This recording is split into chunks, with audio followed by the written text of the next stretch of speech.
how Joe Ryan established himself as a Twins building block in a very solid rookie season, and looking at ways for Joe to improve, take the next step forward in 2023. It's all coming up on today's episode of Locked On Twins.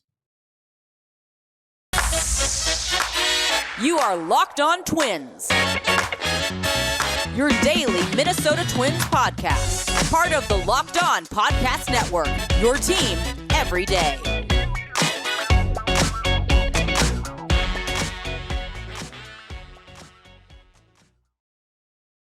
And welcome to the Locked On Minnesota Twins podcast. Today is Tuesday, October 25th, and I'm your gracious host, Nash Walker. Thanks for making Locked On Twins your first listen every single day on the Locked On Podcast Network, where it's your team every day. Again, this is Nash Walker, 3 seasons hosting a daily podcast on the Minnesota Twins. This will be off season 4, as crazy as that is, and season 4, writing at twinsdaily.com. I guess off season 4 as well at twinsdaily.com.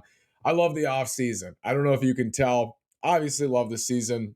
Love watching the Twins. I think the off season is so interesting, especially as we get underway here, and we have the winter meetings and the hot stove and so much coming this winter. Joe Ryan established himself as a building block in the Twins rotation in a very solid rookie season, and I think because there was so much placed on his shoulders in 2022. There's some accomplishment lost here. We need to recognize, and I'm going to recognize today because I fall into that as well, that he had a really, really solid rookie season. And it's in the numbers. It's in the numbers here. Only 10 rookie starters through 100 innings in 2022. 10 rookie starters through 100 innings. And among those 10, Joe Ryan had the third lowest ERA. But that to me is so shocking. 10 rookie starters through at least 100 innings in 2022. Doesn't seem like a lot.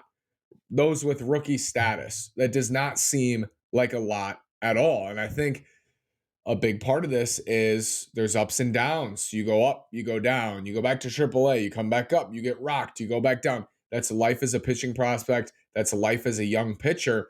And it's rare, I think, to have a young rookie starter through 150 innings at an above average league ERA or better than league average ERA. I think that's hard to find in this day and age, especially. And Joe Ryan did that. 27 starts, 147 innings, had a 3.55 ERA, 25% strikeout rate, 8% walk rate. It's a really solid year. The reason I think there's less recognition of how good it was, I mean, it wasn't an elite season. I'm not trying to paint this as more than it was, but it was a very solid rookie year. And I think the reason it's not viewed that way by some is because he was expected to be their second best pitcher. And that's not his fault. He was supposed to be the 1B to Sonny Gray's 1A this year. And that's not his fault the Twins didn't go out and get another frontline starter. The expectations on him were so much higher this year because they went out and got Correa, because they traded for Sonny Gray. Now the impetus on Joe Ryan, you have to get it done. Now it's your job to be the second best starter in this rotation. And I think that was too much to ask of a rookie. I mean, only 10 rookie starters through 100 innings this year. That teams don't really ask much of their rookie starters. And the Twins asked Joe Ryan to be their second best starter on a team that was trying to compete, signing Carlos Correa, trading for Gray, as I said. So there was a lot of pressure on his shoulders, and we held him to a high standard. And that's okay. It's okay to do that while also recognizing that he's a rookie. And these numbers, it would have taken these numbers all day long before the season. I mean, he stayed healthy. He got COVID and missed a month. Stayed healthy, and he threw 147 innings. He led this staff in innings, and that's a lot from a rookie starter, I think. Is there room for improvement here? There's some really interesting things about his profile. He threw more off-speed pitches, and he needs to continue to do that in 2023, but he threw more off-speed pitches this year. And what I found interesting here is we like to look at WOBA, right? Weighted on-base average, the quality of contact, the expected quality of contact. Weighted on-base average weighs for extra base hits. So it's a number I like to use. The WOBA on his slider this year was 330, which for a hitter, 330 WOBA is like pretty solid. That's pretty good. hitters had a 330 WOBA against his slider in 2022, but their expected WOBA was 265, 65 points less. 265 is low. That's low on a pitch to have a 265 expected WOBA. So what that tells you is he got unlucky with that pitch. And I can think of times the ball left the yard against Joe Ryan where it just scraped the wall, and at other parks it wouldn't have. It would have stayed in play. It would have been caught. And that's also reflected in the slugging percentage. The slugging percentage on his slider in 2022, 497. That's really high, 497. But the expected slugging percentage was 354, and that's low. 354, 143 points less expected slugging on the slider. That's encouraging for 2023. Simply unlucky with the slider. Ballpark, I think throughout the year he got better with it, and we saw in his last 5 starts he was very, very good. He also got a 30% whiff rate on the slider. So 3 out of every 10 swings was a swing and a miss on that pitch. And of course, it makes his fastball better. It makes his changeup better. And I think it turned out to be a pitch that got beat around when it shouldn't have been beat around, based on the quality of contact, based on the numbers behind the pitches that were thrown. We didn't expect that to happen. The flip side of that is his fastball outperformed expected numbers as well, in a good way. So he had a lower WOBA on the fastball than his expected WOBA, and he had a lower slugging percentage than his expected slugging percentage on the fastball. So is this just a wash? Potentially. But what I will say is that his fastball is always going to play up because the quality of contact, it's usually in the air, and his FIP is always going to be high because he's a fly ball pitcher. A lot of fly balls, gives up home runs. That's his biggest flaw. So his fastball is always going to play up on both the stat sheet and when you're watching. It's just, it plays up. It's 91-92, but it doesn't play at 91-92 because of the release point and he was a water polo player, so it looks like it's coming at you on a ramp. That's how his fastball operates. That's why it's such a good pitch for him and why it's one of the best four-seam fastballs among any starter in baseball, and it was in 2022. The difference for him is, can I pair that with an actually good slider? And I would say there are hints that it's turning out to be a good pitch for him, and that would be a massive development in 2023. Joe Ryan's rookie season, more on it. What would have happened if I hate doing this. I say I'm never going to do this, and then I do it. If we took out one start, you might know what start I'm talking about. What would happen if we took out one start and looked at the whole season? How would that change the perception of his year that's coming up after this word from Bet Online? BetOnline.net is your number one source for betting football and the start of the new basketball season.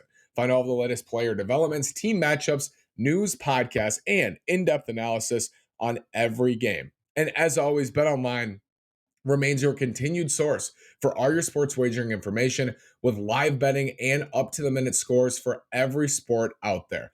The fastest and easiest way to check in on all your favorite games and events, including Major League Baseball, the MMA, boxing, and golf. Head to the website today or use your mobile device to learn more. BetOnline is where the game starts, and it's not just football. Hockey started, basketball starting, not just the NBA either. College basketball, college hockey, so much to go play, so much to go do at betonline.net. You can use your phone, you can use the desktop, whichever you prefer. Both are so easy to use, such an interactive platform. Head over and play at betonline.net. BetOnline is where the game starts. Joe Ryan in 2022. I never do this because I think it's a sin. I think it's a sin against baseball when people say, if you would just take out one of his starts. If you would have taken out this stretch of 3, the stretch of 5, the stretch of 7 starts, the season looks pretty good. Well, yeah. I mean, if you take out everybody's worst start, things are going to look better. But I think it's especially true for Joe Ryan. And I think the slider expected numbers actually came into play in this one game where he gave up 5 home runs in San Diego at Petco. I was there. I watched all 5 home runs leave the yard. They were wall scrapers. They're still home runs. And I've said before, I don't like taking out starts. I don't like taking out data because there's a reason he gave up those home runs. He's home run prone, and he's going to have nights where he gives up 3, 4, 5 homers, right? That's a flaw. It's a major flaw. But that night, there was just something so wild about that night and the balls that were getting out. Kyle Garlick runs into the wall because it was right there in the first row and he gets hurt, and Buxton tries to make a catch, re-aggravates his knee. Just so much going on in that game. If you took that start out, he gave up 10 earned runs on 5 homers.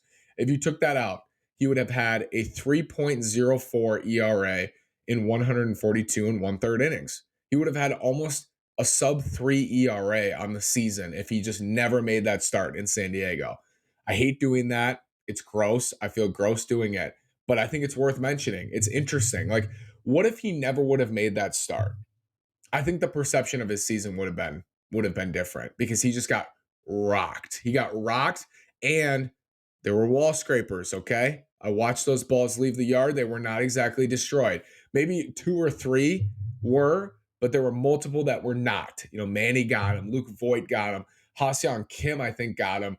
So many homers that night. It was absurd. Jurickson Profar, I think, homered. Everybody, basically. Everybody homered off him. But if you took that out, 304 ERA and 142 and a third. Either way, really solid. But if he never would have made that start, man, that would have been an excellent, excellent rookie season. In his career now, he's made 32 starts, 173 and 2/3, 363 ERA. That's 8% better than league average, and a 391 fielding independent pitching. So a full season, basically, of time at the big league level, and he's an above average pitcher in his first 173 and 2/3 innings. So he's established himself as a building block for this rotation moving forward. He had 11 quality starts in 2022. So when we're thinking about 2023, how can it get better for him? How can he improve? Like, where is there room to grow? And it's going to be the same thing as it was last year. Can he throw less fastballs? Can he rely more on his off-speed stuff? Is his off-speed good enough where he can rely on it more? And there were starts, and the Red Sox start at Fenway, his first start of the year, sticks out to me. Or his second start. He started on opening day. His second start of the year at Fenway stuck out to me as a start when he had that slider spotted. He had that thing working, and he was outstanding in that game against a very good offense. When he's got that thing working, he's untouchable. And we saw that. And he really dominated the Central. He really dominated bad teams. There's a big difference between how he performed against above 500 teams and below 500 teams. I think a lot of it is built in to that slider and built into the change against lefties. Can he spot it up? Can it just be an average pitch, the slider, and the change, an average pitch with results, with expected results, line them up, and I think you're going to see improvement in 2023. He's one of those guys where it could be a situation we think, and I think this is who he is, like Luis Arise. This is who he is. And then he just has an even better season, has a career year. Joe Ryan could be that guy. Maybe not in 2023, but he just strikes me as somebody because he doesn't seem to have a lot of upside. The upside is not visible. But when it clicks, I think with the off-speed stuff, when he's more consistent with it, and he can cut out some of those terrible starts, in San Diego, in LA against the Dodgers, cut out some of those starts, he's going to be a frontline starter. He's going to be like a number 2, I think, in a good rotation. I'm hesitant to believe that's going to happen right now. I think it can happen in the future. And I've said this before. The best teams in baseball, the Astros, the Dodgers, the Rays, the best teams, the Guardians, get the most out of who's already on the roster. They get more out of guys who other teams may have looked past, but they get the most out of those guys as well. And I don't think this is the most out of Joe Ryan. I think there's a lot more to go. I think there's room to grow, and I think he's got to find it. I think the Twins have to find it in the next 5 years because he's under team control for 5 seasons. So he's 26 years old. I mean, there's so much room to grow here. A successful 2023 season for me is one of two. This would be one of 2 tracks. Track 1 is he stays at 140, 150 innings. You're building in, he misses some time. 140, 150 innings. The shorter starts stay a little bit for him, but the quality is borderline elite, where it's like you have a sub 3 ERA in 145 innings. You threw 147 this year. Sub 3 ERA. When you take the ball, the Twins were 17-10 when he started this year. When you take the ball, you give the team a chance to win. The slider's better. And that's room for improvement in 2023. Just stay at this innings level and really turn them into elite innings. That's a track. Number two, which I think is more viable and actually I think possible and should be a goal, is he makes 30 starts next year. You don't have the COVID problem. He makes 30 starts, 180 innings, and his ERA plus is at 110, where he's 10% better than league average. And he's not your tip. He doesn't look like it, but he would be an innings eater in that case. He would eat 180 innings, 175, 180 innings. And that could even be with built-in time missed, like the first track. But he's a quality start machine. Like he just goes out there, he takes the ball, he goes six, and that either track, whether he's going to provide the same amount of innings at a more prominent elite level, or he's going to provide more innings at this same level. Either one would be of raise in value. He's going to have to improve on the off speed with his off speed stuff, getting more consistent with his off speed stuff on a start to start basis, inning to inning, batter to batter, more consistent with those pitches, with his slider and his changeup and the curve a little bit too. Those are the two tracks. If the Twins got either of those, that would be big. And I think especially like 30 starts, 180 innings at this level, really valuable in 2023. But either one, you're looking at the same thing. 145 innings with a 3 ERA or 180 innings with a 3.55 ERA. Like, what would you rather have? And it's pretty much the same result. But the Twins need, and I will continue to make this case, they need their starters to throw more innings. You can't have Joe Ryan with 147 innings leading the staff in 2023. Like, if it's going to be Joe Ryan, let's bring that number to 180. If it's going to be Sonny Gray, let's try to get him to 160, 170, 175, 180. Let's try to get those numbers up. And I think Joe Ryan can be part of the solution in that way. He's the one guy out of the whole staff, I would say, where you can reasonably expect 150 innings in 2023. Not saying I don't think other guys will, not saying Sonny Gray's not capable, or Tyler Mahle threw 180 in 2021, or Bailey Ober maybe, more so Gray and Mahle. Maeda won't. But Joe's there now. He threw 147 innings. I can reasonably expect him to do so. I can't reasonably expect that out of Gray and Mahle as much. I hope that they do it, and with a healthy season, they absolutely should. They're good enough. But Joe's the one in the whole rotation where we look at him and say, we know. And if, he's already there, there doesn't have to be this ramp up period. And it's possible he doesn't reach that because of injuries. You never see it coming. But we know that he's already there. There doesn't have to be this cap on him for 2023. And I think Thad Levine was in the booth with Derek Thad was in the booth with Dan Gladden and Corey, and I think he said there was no limit on Joe Ryan in 2022. There could be no limit on Joe Ryan in 2023, like 180 innings. Why not? He's not your prototypical innings eater. He doesn't look like it, but I think he could do it. He's already at 150. Ramp him up. He's good to go. I think he's good to go out there. And without COVID, I think he would have done it this year if he had never gotten COVID and missed a month of time. And that's also part of this. He came back and just wasn't as good, but initially, and then he ended up bouncing back. But he was second in the American League in wins above replacement at Baseball Reference among rookie starters. Second, and George Kirby was first, or I actually think Reed Detmers was first with like 0.2 more wins above replacement. So in the scope of other rookie starters, Ryan was elite. In the scope of every other starter in baseball, Ryan was like a 3 or a 4 in a rotation.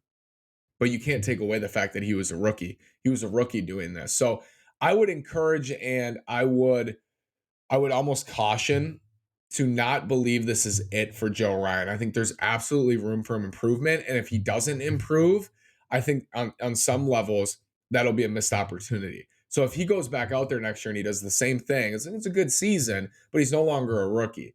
There needs to be a step forward from a lot of players on this team. And Joe Ryan is one of them. Even guys who had great years, it's another step. Everybody gets better. That's what they need. If that doesn't happen to a bulk of the roster, they can kiss 2023 goodbye too. You're looking at 75 wins, 78 wins again in 2023. They need guys to take steps forward in a meaningful, significant, impactful way in 2023. And they have the talent to do it. These guys have the talent to do it. They got to go out and do it. And Joe Ryan is absolutely part of that group. He had a great rookie year, solid, very solid rookie year. Among rookies, it was great. And I expect better in 2023 from him. And I think anything less would be selling him short. If you're not expecting better, you're selling him short because I think he's talented enough to be better than he is now. Thank you so much for making Locked On Twins your first listen today. For your second listen today, check out the Locked On Sports Today. From the games that matter the most to the biggest stories in sports, go beyond the scoreboard and behind the scenes with local experts and insights only Locked On can provide. Locked On Sports Today, available on this app, YouTube, and wherever you get your podcasts. Thanks so much for making Locked On Twins your first listen today. Thank you for listening. We'll be back tomorrow. What to expect? Bailey Ober, the season he had, weird season, but very weird, effective, really effective season. And then Kenta Maeda as well. Thanks so much for listening. Have a great day. Go Twins.